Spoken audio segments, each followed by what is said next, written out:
Je remercie le représentant de la France pour sa déclaration. La parole est maintenant au représentant du Royaume-Uni.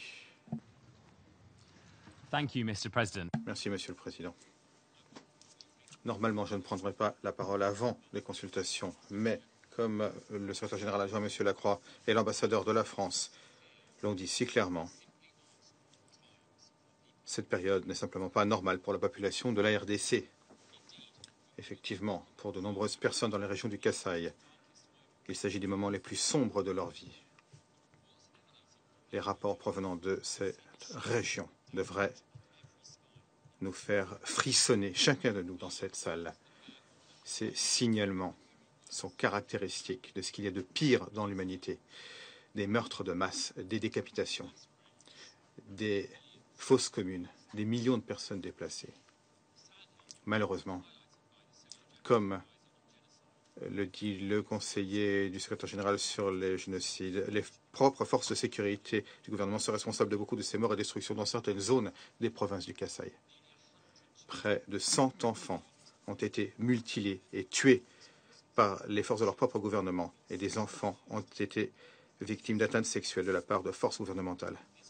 Cela représente une tendance plus large, très préoccupante. Le rapport du secrétaire général disant que 60% de 1444 violations et atteintes des droits de l'homme enregistrées en RDC ces 3 derniers mois ont été commises par des forces gouvernementales, le même gouvernement qui est le premier responsable de la protection de ses citoyens. Lorsqu'on est confronté à l'enfer, les personnes doivent pouvoir avoir espoir en leur gouvernement. Pour la population du Kasaï, eh bien, ils n'ont que crainte pour leur gouvernement. Cela ne signifie pas que les milices opérant dans ces zones sont innocentes. Absolument pas.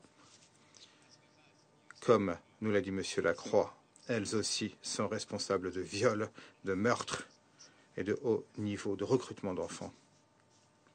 Il est clair que la situation en RDC nous force tous à prendre position. C'est pourquoi nous nous félicitons de l'enquête internationale et en mandat du Conseil des droits de l'homme, mandat reçu le mois dernier.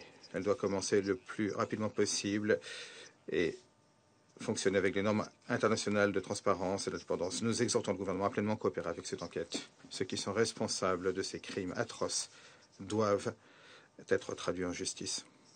Malheureusement, Monsieur le Président, la situation dans les Kasaï n'est absolument pas un exemple isolé en RDC. Il y a également de nouvelles violences dans l'est du pays. Une grande partie de cela a une dimension ethnique préoccupante. De telles violences dans différentes zones de la RDC ne font que renforcer notre conviction selon laquelle l'incertitude et la stabilité politique à Kinshasa alimente l'instabilité et l'incertitude violente dans l'ensemble du pays. Et maintenant, cela représente une menace grave à la stabilité de la région. Nous savons tous ce qui doit se passer, Monsieur le Président, et l'ambassadeur de la France l'a dit très clairement. Le gouvernement de la RDC sait ce qu'il doit faire. Stopper la violence, garantir la redevabilité pour les violations, les atteintes, mettre en œuvre l'accord politique du 31 décembre pleinement.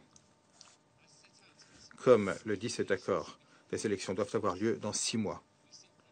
Nous devons voir des progrès donnant à la population congolaise et au monde la certitude que cela sera réalisé. Cela, c'est la question qui, fondamentalement, fait augmenter les frustrations et les tensions dans le pays.